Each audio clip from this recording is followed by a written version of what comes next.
Vamos a analizar este circuito con las mismas herramientas como lo hemos analizado hasta ahora. Inclusive vamos a obtener los rizados y la corriente, etc. Entonces, topología 1 de ese convertidor. Entonces la topología 1 es esta que tenemos aquí cuando los switch están en 1. Es decir, tenemos este inductor conectado a la fuente y este punto de aquí conectado a tierra. Esta es la topología 1. Entonces sabemos que el sentido de la corriente será este. Vamos a tener, esto es V, la voy a colocar con esta nomenclatura. Esta será la corriente del condensador. Y bueno, esta es la corriente de la carga, ¿no? Entonces ya vamos a definir estos sentidos de corriente y de tensión. Y los definimos pues a partir de, en la topología 1, el sentido de la corriente de la fuente. Entonces obtenemos la tensión en el inductor que nos da VG menos V. Esa es la tensión en el inductor.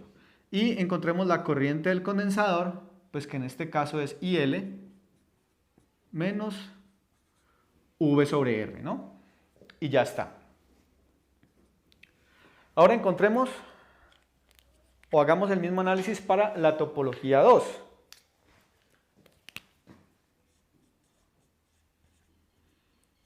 Entonces, mire, en la topología 2 ya nos queda este punto del inductor conectado a tierra, que es el pin negativo de la fuente. Es decir, este pin del inductor nos queda conectado al pin negativo de la fuente.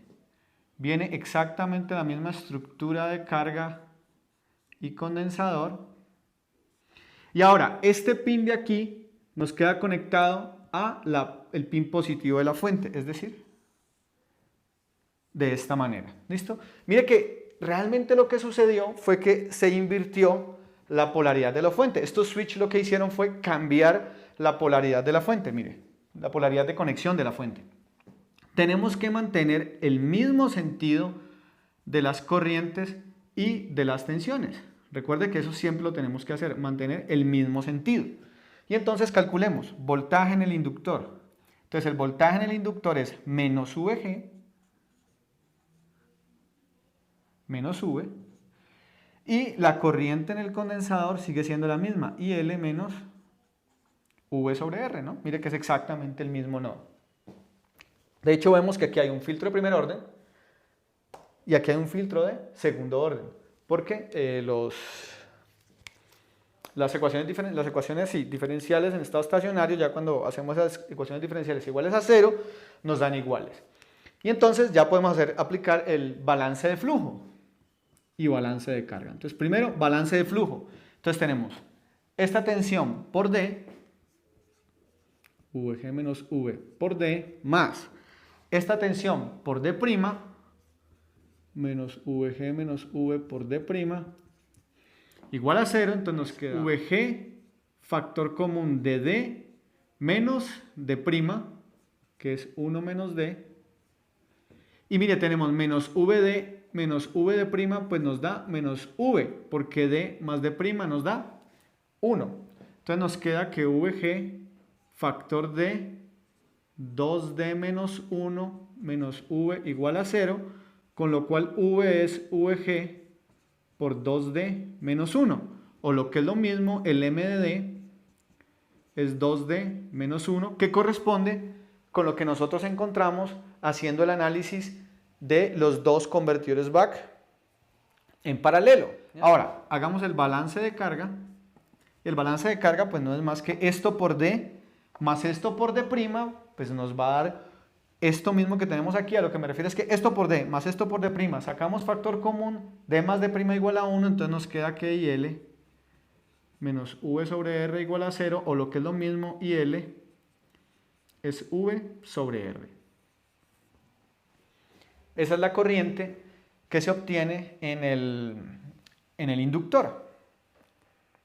Bueno, entonces lo que vemos es que la tensión será positiva para ciclos de trabajo mayores a 0.5 y la tensión aquí a la salida será negativa para ciclos de trabajo menores a 0.5. Asimismo también vemos que la corriente irá en este sentido, o sea, en el sentido que nosotros definimos para ciclos de trabajo mayores a 0.5, porque entonces IL será positiva, pero para ciclos de trabajo menores a 0.5, V es negativa, con lo cual esta corriente es negativa. Es decir, para ciclos de trabajo menores a 0.5, esta tensión se invierte y el sentido de esta corriente se invierte. Eso lo que nos indica es que para hacer el análisis MOSFET-diodo tenemos que hacerlo para las dos condiciones. Primero, para la condición D mayor a 0.5 y después para la condición D menor a 0.5 y combinar esas estructuras para obtener un circuito MOSFET-diodo que funcione en todos los casos. Que eso es lo que vamos a hacer ahora. Bueno, antes de ello, corriente del inductor. Entonces lo podemos hacer por cualquiera de las dos derivadas. Lo que tenemos es esto, ¿no? Estos 2 veces delta IL. Voy a hacerlo por este lado. Entonces recordamos que esta topología ocurre durante D por T y esta durante D'T. Entonces, delta IL, 2 veces delta IL sobre D por T, cateto opuesto y cateto adyacente será VG menos V sobre L. Y entonces ya nos queda que delta IL es igual a D por T por VG menos V sobre 2L. Esta expresión que está aquí. Igual podemos reemplazar V por 2D menos 1 y reorganizarla, pero el rizado en la corriente del condensador. Pero entonces volvemos y miramos que esto tiene un filtro de segundo orden. Y entonces recordamos que eso es esencialmente delta ILT sobre 8 veces C. Ese es el rizado en la tensión del condensador cuando tenemos un filtro de segundo orden, que es exactamente este caso. Obviamente este rizado pues corresponde al rizado de la única corriente del inductor que tenemos. Bueno, y entonces ahora sí procedamos a hacer la estructura MOSFET-diodo. Entonces esto va a ser para D mayor a 0.5, es decir, voy a llamarlo ciclo positivo. Entonces en ese caso, esta es la tensión correcta en la fuente porque es positiva y esta es la dirección correcta de la corriente en el inductor. Y ya lo que necesito es un par de switch que me conecten este inductor a los dos puntos de la fuente, pues no es más que esto que tenemos aquí. Y necesito un par de switch que me conecten esta parte de aquí con las dos posibles condiciones de la fuente. Entonces son estos dos switch que tenemos ahí. Entonces lo voy a llamar, este es el switch 1A, este es el switch porque se activa en la condición 1, este será el 1B porque se activa en la condición 1, este será el 2A y este será el 2B. Ojo, es para D mayor a 0.5, es decir, en el ciclo positivo. Entonces para ese caso, esta es la corriente del inductor y este es el sentido de la fuente correcto. Voy a ubicarlo de forma que voy a ubicar esos switches de forma que las corrientes sean positivas. Entonces, cuando este switch esté cerrado, este estará abierto, porque mire que este es 1 y este es 2. Cuando este esté cerrado, este esté abierto. Así que la corriente tendrá que ir en este sentido para poder entregar la corriente de la carga, ¿de acuerdo? Por lo tanto, el switch va en esa dirección. Ahora, cuando este esté abierto y este esté cerrado, para que este conduzca esta corriente en este sentido, pues tendrá que estar de esta manera. Entonces, estas serán las polaridades de esos dos switches. ¿De acuerdo? Ahora, como tenemos este sentido de la tensión, pues este es el sentido de la corriente. Y lo mismo, cuando este esté cerrado, para poder conducir ese sentido de la corriente tendrá que tener este sentido y entonces tendremos esta polaridad. Y lo mismo, cuando este esté abierto, este esté cerrado, para que circule esta corriente lo tendremos que ubicar de esta manera y va a quedar con esa polaridad que tenemos ahí. Entonces hagamos ya las curvas de polarización de esos switch. Entonces el primer switch, tensión, corriente. La corriente será IL en el switch 1A, ¿cierto? Porque lo ubiqué para que su corriente sea positiva. Y ahora, cuando él está abierto, este de acá está cerrado. Entonces observe, el pin positivo del switch queda con el pin positivo de la fuente, el pin negativo del switch queda con el pin negativo de la fuente, es decir, es VG. Y esto es un transistor. Porque estamos en el primer cuadrante. Ya sabemos que este es un transistor. Miremos ahora el switch 2A, por ejemplo. Entonces, nuevamente, su corriente será positiva, porque yo ubiqué para que su corriente sea positiva, pero cuando él está abierto, este de acá está cerrado. Es decir, el pin positivo del switch queda conectado al pin negativo de la fuente y el pin negativo del switch queda conectado al pin positivo de la fuente. Es decir, su tensión es menos VG. Está en el segundo cuadrante y por lo tanto es un diodo. ¿Listo? Miremos el switch 1B. Nuevamente, cuando él está cerrado, su corriente es la corriente del inductor. Porque observe, como el ejemplo que dice ahora, la corriente viene por aquí, se divide, pero vuelve y se une. Esta corriente que va por aquí es la corriente del inductor. Y será positiva. Ahora, cuando este está abierto, este de arriba está cerrado. Cerrémoslo. Es decir, el pin positivo del switch queda conectado al pin positivo de la fuente y el pin negativo del switch queda conectado al pin negativo de la fuente, por lo tanto su tensión es VG y este es un transistor.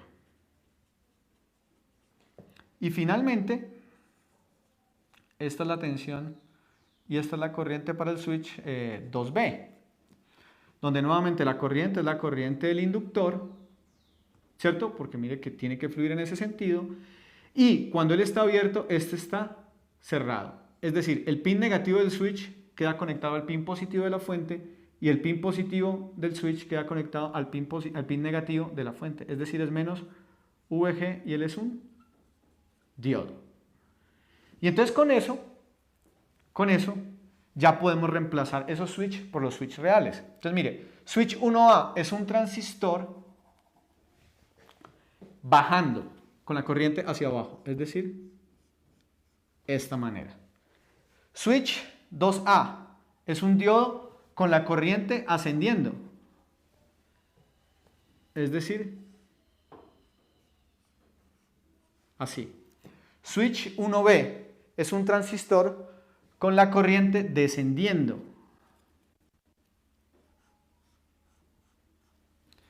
Y el switch 2B es un diodo con la corriente ascendiendo.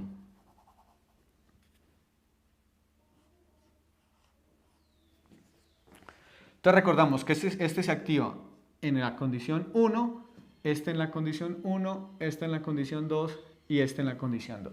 Y esa es la estructura MOSFET diodo para este circuito cuando estamos operando para D mayor a 0.5. Voy a hacer eso mismo, lo voy a hacer acá, para la otra condición, D menor a 0.5. La fuente sigue con la misma polaridad, ¿no? Pero ya lo que vemos es que la tensión para D menor a 0.5 es negativa, es al revés, o sea, es así. Y la corriente, entonces, como la tensión es negativa, este valor de aquí es negativo y por lo tanto la dirección de la corriente es en el sentido opuesto. Y eso lo que nos va a generar es que tengamos que analizar nuevamente cuál es la dirección que le vamos a poner a los switch. Entonces, este switch de aquí, cuando él esté cerrado, tengo que permitir que la corriente suba. Por lo tanto, esta es la dirección de ese switch, con la corriente hacia arriba. Y esta será su polaridad. Lo mismo, cuando este esté cerrado, la corriente tendrá que bajar. Es decir, esta será la condición del switch y esta será su polaridad. Ahora, esta corriente se divide por estos dos, se une, es decir, esta corriente va en este sentido. Es decir, por este switch la corriente tendrá que bajar y esta será su polaridad. Y por este switch la corriente tendrá que subir cuando esté cerrado y esta será su polaridad. Este lo llamamos 1A, 2A, creo que era así. Bueno, este es 1B y este es 2B. Y hacemos nuevamente las curvas de polarización. Entonces, para el switch 1A, tensión, corriente. La corriente es IL, ¿cierto? Porque cuando se cierra, esa es la corriente que circula. Y su polaridad, cuando este está abierto, este está cerrado. Entonces observe, el pin negativo del switch queda conectado al pin positivo de la fuente, el pin positivo del switch al pin negativo de la fuente, tenemos menos VG y es un diodo. Miremos el 2A. Nuevamente, la corriente es positiva, porque así ubiqué el switch, ¿cierto? Pero ahora, cuando él está abierto, este de acá arriba está cerrado. Es decir, el pin positivo del switch queda conectado al pin positivo de la fuente, el pin negativo del switch al pin positivo de la fuente, por lo tanto es VG y es un transistor. Miremos ahora 1B. Nuevamente su corriente será IL, porque cuando él se cierra, esa será la corriente que circula por él. Ahora, cuando él está abierto, este está cerrado y nos queda pin positivo del switch conectado a pin negativo de la fuente, pin negativo del switch, pin positivo de la fuente, por lo tanto es menos VG y es un diodo. Es un diodo. Y finalmente, el último switch, que es el 2B,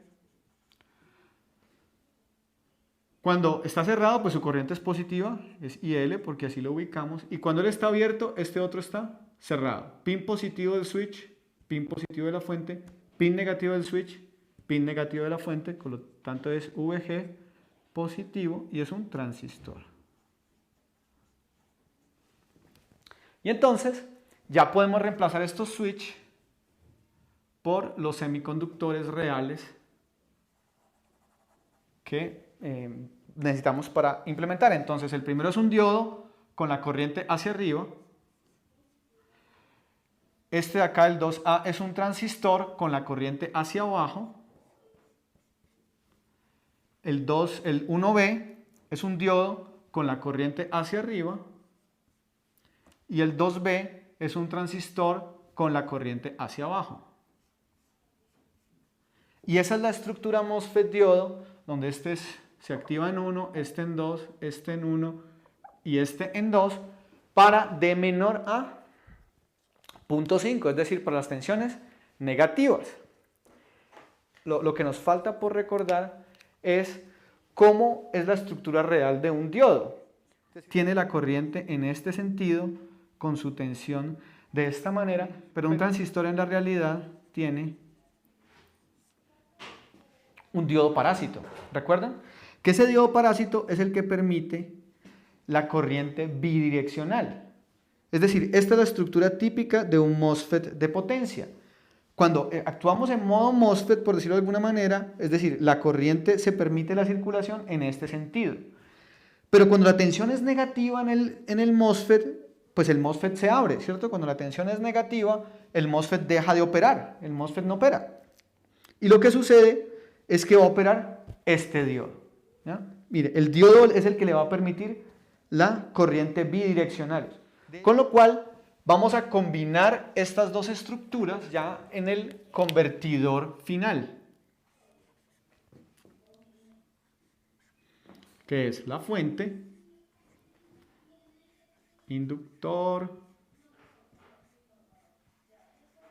condensador, carga, y necesitamos que sea MOSFET en esta dirección, diodo en esta dirección, pues es el MOSFET real, ¿ya? Que esencialmente nos queda entonces MOSFET con su diodo, MOSFET con diodo, porque mira, necesitamos MOSFET, diodo, pues es el MOSFET real. Lo mismo acá, MOSFET, diodo, entonces será el MOSFET como tal, y lo mismo en este sentido, que es diodo y MOSFET. Lo que sí es claro es que este se tiene que activar en la condición 1 con este y este en la condición 2. Eso lo que se traduce es que cuando los MOSFET 1 estén cerrados, los MOSFET 2 deben estar abiertos. Es decir, yo este lo activo con la señal U y este con la señal U. Que cuando U vale 1 se cierra el MOSFET y cuando U vale 0 se abre el MOSFET. Y estos dos tienen que estar en el modo complementario, es decir, tienen que activarse con U complementario. Es decir, cuando U valga 1, U complementario vale 0. Y este ya es el circuito real de implementación de un inversor de puente completo tipo BAC. Mire, esta es la implementación como tal. De hecho, mire que no, PESIM aquí tiene el MOSFET con el diodo colocado, tiene el símbolo completo, ¿sí ven? Y si ustedes miran este circuito, es exactamente el mismo circuito que tenemos ahí en el tablero. Tenemos los 4 MOSFET ubicados de esta manera. Tenemos el PWM con una señal diente de sierra que nos inyecta una señal a 20 kHz. Tenemos aquí dos valores, uno sinusoidal y uno constante. Podemos mirar el sinusoidal inicialmente. Y entonces, este de aquí y este de aquí se activan con la señal U. Es decir, esta señal que viene aquí, la señal U, va directo y activa este MOSFET, y esa señal U va directo y activa este MOSFET. Y para activar estos dos, que decimos allá arriba que necesitamos un negado, ¿cierto? Pues realmente lo que hago es negar esa señal, o sea que aquí tengo un negado, y activo este MOSFET. Y niego esta señal, es la misma U, la niego, y con eso tengo este MOSFET que está acá. Entonces, lo simulamos, por ejemplo, y tenemos una tensión sinusoidal. Vamos a asumir que nuestra tensión son 200 volts. Esa es la tensión que tenemos en la fuente. Nuestra resistencia de carga son 17 ohms. Vamos a definir esa resistencia de carga. Tenemos una frecuencia de conmutación de 20 kHz. Aquí tenemos la frecuencia de conmutación. Entonces lo que queremos es un rizado en la corriente del inductor del 5%.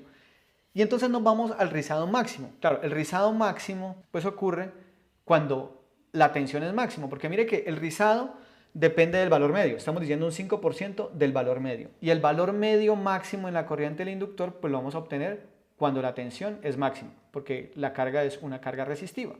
Entonces por eso ese análisis lo vamos a hacer a tensión máxima.